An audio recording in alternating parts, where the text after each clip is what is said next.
हो पाएंगे? बड़ी मुश्किल से सर। देख लीजिए, अगर मैं ये एक हटा दूं तो ये खड़ा हो पाएंगे? इसी प्रकार सरकार की कुर्सी होती है। सरकार महागठबंधन बना के 4 पहिया लगाकर और कुर्सी पर एक युवा साथी है, युवक है या फिर वैसे कहे, मुझे भी समझ में नहीं आ रहा है। अगर आप लोग को समझ में आए तो बता दीजिएगा कमेंट बॉक्स में। अभी ये जो देख रहे हैं शख्स, ये शिक्षक अभ्यर्थी है। ये शिक्षक अभ्यर्थी इसलिए है क्योंकि ये BEd किए, DLEd किए, सेंट्रल टीचर केंद्रीय शिक्षक पात्रता परीक्षा पास किए, लेकिन अभी तक बेचारे को रोजगार नहीं मिला है, नौकरी नहीं मिला है। पिछले 3-3.5 साल से आंदोलनरत है और ये अभी भी आंदोलन में ही आए हुए हैं। एक पैर भगवान दिए हैं, लेकिन हौसला देखिए कि अभी भी इस चीज़ के सहारे यहाँ पे ये पहुँचे हैं। और ये दुर्भाग्य है बिहार की कि इन लोगों को बोर्ड पर होना चाहिए, स्कूल में पढ़ाने के लिए होना चाहिए, लेकिन ये बेचारे बैनर टांग कर, गर्दनी भाग में बैनर टांग कर, और पिछले 12-13 दिनों से आंदोलन रहता है। अनिश्चितकालीन ये लोग का आंदोलन चल रहा है। सबसे पहले मैं बता दूं, जब तक कि विज्ञप्ति नोटिफिकेशन 7वें चरण की नहीं आती है, तब तक ये भैया लोग हटने वाले नहीं है। और मैं आपको भी दाग देना चाहता हूं भैया कि आपको एक पैर भगवान दिया है, फिर भी आप अपने हौसले को बुलंद किए हुए हैं। आप भगवान किसी को 2 पैर 2 हाथ देते हैं, फिर भी वो घर में बैठे रहते हैं, लेकिन आपको एक पैर एक हाथ भगवान, सॉरी, एक पैर 2 हाथ भगवान दिया, फिर भी आप ईमानदारी पूर्वक आए हुए हैं। आपका नाम क्या हुआ भैया? जी, दिलीप कुमार। कहाँ से आए हैं? छपरा से आए हुए हैं। आपकी मांग क्या है? 7वें चरण नोटिफिकेशन हमारी पहली मांग है। यस, एक बात बताइएगा कि पिछले 3.5 साल से आप लोग लड़ाई लड़े, कुछ आना जाना नहीं हुआ? नहीं, कुछ नहीं, निष्कर्ष नहीं निकला अभी तक तो कुछ निष्कर्ष। अब उम्मीद है कि इसके बाद निष्कर्ष निकलेगी? उम्मीद लगाकर बैठे हुए हैं सर कि कुछ निष्कर्ष। देख लीजिए, इनका बाल पक रहा है, बाल झड़ गया है, बाल पक रहा है, दाढ़ी वाड़ी सब पक गई है, एक पैर है। मतलब क्या कहा जाए, ये दुर्भाग्य नहीं है तो क्या है बिहार का? इन लोगों को स्कूल में होना चाहिए पढ़ाने के लिए, लेकिन देख सकते हैं पूरे अंदर में इनर पहने हुए हैं, शर्ट पहने, ऊपर से कोट बंडी पहन के भैया बैठे हुए हैं। ये शिक्षक है तो शिक्षक का भूमिका भी निभाएंगे कि शिक्षक की रहन सहन क्या होती है। वो भी 2 पेन है जेब में, आप देख सकते हैं। तो शिक्षक का रहन सहन जो होता है वो भी अपना निभा रहे हैं कि भैया मैं एक शिक्षक हूँ, मैं एक ट्रेंड शिक्षक हूँ। आप BEd किए थे? DLEd? हम DLEd सर है। DLEd यानी कि डिप्लोमा इन एलिमेंट्री एजुकेशन है? जी सर। प्राइमरी के आप शिक्षक बनेंगे?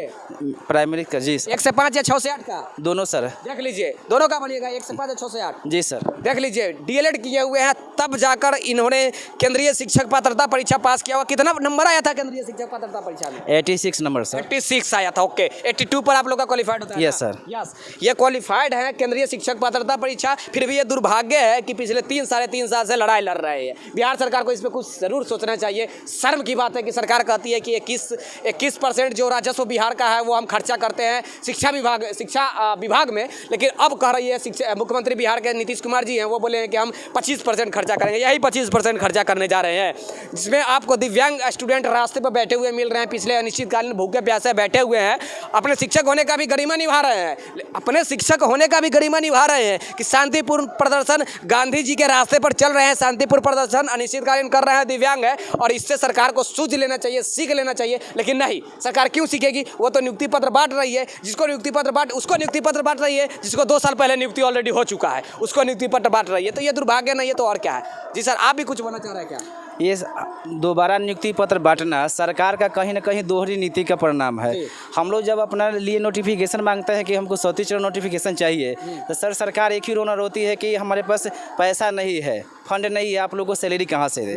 तो ये दोबारा जो नियुक्ति पत्र जिनको मिल चुका है उन लोगों को दोबारा नियुक्ति पत्र दे रही है, कहीं ना कहीं पैसा की बर्बादी है। अगर हम RTI करके मांगे तो हमें जेल हो जाएगी। RTI करने से जेल नहीं होती है भैया, वो स्वतंत्र नहीं होती है। कोई नहीं फंसाता है। आप RTI कीजिए, पहले 10 रुपया लगता था, आई थिंक अभी 100 रुपया लगती है ना। RTI के मतलब होता है राइट टू इन्फॉर्मेशन। आप इन्फॉर्मेटर स्वतंत्र भारत में जी रहे हैं तो आप इन्फॉर्मेशन लीजिए ना भैया, आप तो स्वतंत्र है ना। तो कौन बोल रहा है कि केस हो जाता है? किसी दूसरे माध्यम से वो इलीगल तरीके से फंसा देती है। अरे कोई नहीं फंसाता है भैया, आप RTI कर सकते हैं, स्वतंत्र है। कोई आपको बरगला रहा है, अगर कोई ऐसा कर रहा है तो उसके ऊपर भी कानूनी कार्रवाई आप कर सकते हैं जो आपको फंसाने का प्रयास कर रहा है। अब हाँ, ये मैं मानता हूँ कि बड़े लोग की बड़े बात होती है। अगर किसी से प्रश्न आप कीजिएगा तो वो आपको दूसरे लाइन से लपेटने का प्रयास करेगा, उस लाइन में तो आपसे प्रश्न नहीं कर सकता है, दूसरे लाइन से लपेटने का प्रयास करेगा। लेकिन हाँ, आप स्वतंत्र है, स्वतंत्र भारत में जी रहे हैं तो आपको प्रश्न पूछने का अधिकार है। जैसे मुझे प्रश्न पूछने का अधिकार है, सिर्फ मैं ये बैच पहन लिया हूं तो मुझे अधिकार नहीं है। आप भी हमसे प्रश्न पूछ सकते हैं और मैं आपको जवाब देने का प्रयास करूंगा। आप भी किसी दूसरे को प्रश्न पूछ सकते हैं, आप भी किसी दूसरे को जवाब दे सकते हैं। ये दुर्भाग्य है बिहार की। तमाम इस प्रकार के युवा के ऊपर ध्यान देना चाहिए। फिर से वही कहूँगा, इन्हें युवा मत समझिए, इनकी दाल बाड़ी सब पक रही है, इनकी एज एक्सपायर हो रही है। ये दिव्यांग है, इनके परिवार कैसे चल रहा होगा मैं भी नहीं जानता हूँ। आगे अगर आप लोग जानते हैं तो जरूर कमेंट बॉक्स में कमेंट कीजिएगा। अपने वीडियो को अगर अच्छा लगा हो तो फॉरवर्ड कीजिएगा। जी 1 मिनट। जब हमारी सीटेट का रिजल्ट आया था, जी। परिवार में एक खुशी का माहौल आया था। लोग, माँ भी बोल रही थी कि अब चलिए लड़का, कि भाई हमारा बेटा अब शिक्षक बन जाएगा। लेकिन उसे क्या पता था कि अभी लड़ाई मुझे लड़ना है और सड़कों पे 3.5 साल नहीं 7.5 साल मुझे लड़ना होगा, क्योंकि हमारी बिहार सरकार की जो भी योजना आती है वो 5 वर्षीय योजना होती है। अब ये आरजेडी की सरकार गठबंधन में है, ये सरकार खत्म होगी तो फिर हम लोग को घोषणा मिलेगा कि हमको जिताइए तो फिर आप लोग को हम नौकरी देंगे। तो इसलिए मैं 7.5 साल बोला, 3.5 साल उस साल के लिए और 3.5 साल इस साल के लिए।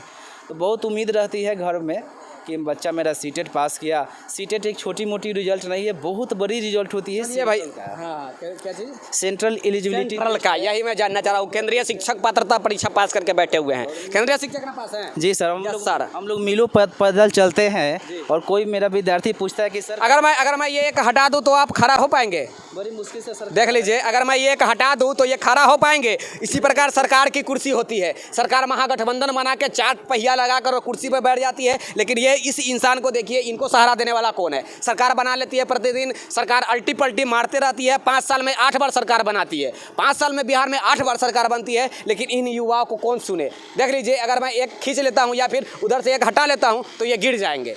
इसी प्रकार सरकार की भी कुर्सी होती है, वो सिर्फ कुर्सी बचाने के लिए भिड़ी हुई रहती है कि भैया हमारा कुर्सी कैसे बचे रहे। और बिहार के मुख्यमंत्री जो नीतीश कुमार जी हैं, वो चाहते हैं कि भैया 8 बार अभी हम मुख्यमंत्री बने हैं, 80 बार कब हम मुख्यमंत्री बनेंगे। वो यही फिराक में है कि हम वर्ल्ड रिकॉर्ड बनाए। अभी तो हम भारत रिकॉर्ड बना है, अब हम वर्ल्ड रिकॉर्ड कैसे बनाएंगे भैया, हम 80 बार मुख्यमंत्री कैसे बनेंगे। ये दुर्भाग्य नहीं है तो और क्या है? सरकार को इस पर संज्ञान में लेना चाहिए कि दिव्यांग युवा अभी रास्ते पर हैं। अवश्य अगर अच्छा लगा तो फॉरवर्ड कीजिएगा, जुड़ जाइएगा अवश्य पल पल की शिक्षा जगत संबंधित अपडेट पाने के लिए। जी, लास्ट मैसेज कोई हो तो दे दीजिए। लास्ट मैसेज यही है कि सर हम लोग मीलों पैदल चलकर आते हैं यहाँ, और हमारा कोई स्टूडेंट पीछे से आकर पूछता है कि सर कैसे है, तो मुस्कुरा कर कहना पड़ता है कि मैं अच्छा हूँ। चलिए, अच्छे हैं, मुस्कुरा कर झूठ मूठ के मुस्कुरा, झूठी मुस्कुराहट आती है और दिल में तो दुख है, लेकिन झूठी मुस्कुराहट के साथ बोलते हैं कि अच्छा हूँ, ताकि हमारे बच्चों पे कोई प्रभाव न पड़े कि हमें दुख है। और रात में जब कैरियर की बात आती है तो नींद उड़ जाती है। हम सरकार से यही गुजारिश करना चाहेंगे कि हमारे माननीय मुख्यमंत्री नीतीश कुमार जी जहां हमारे पीएम बनने का ख्वाब देख रहे हैं, तो कम से कम ये हम लोग 1.5 लाख शिक्षक अभ्यर्थी हैं, इन लोग को विज्ञप्ति जारी कर दे, ताकि हम लोग तन मन धन से उनको पीएम बनाने का हकदार में एक जोर आवाज़ देंगे। अगर वैसा करेंगे। चलिए, तेजस्वी जी मुख्यमंत्री बनना है, नीतीश जी अगर आपको प्रधानमंत्री बनना है तो युवा पर भी ध्यान दीजिए, केवल फेंकबाजी करने से नहीं होगा। धन्यवाद।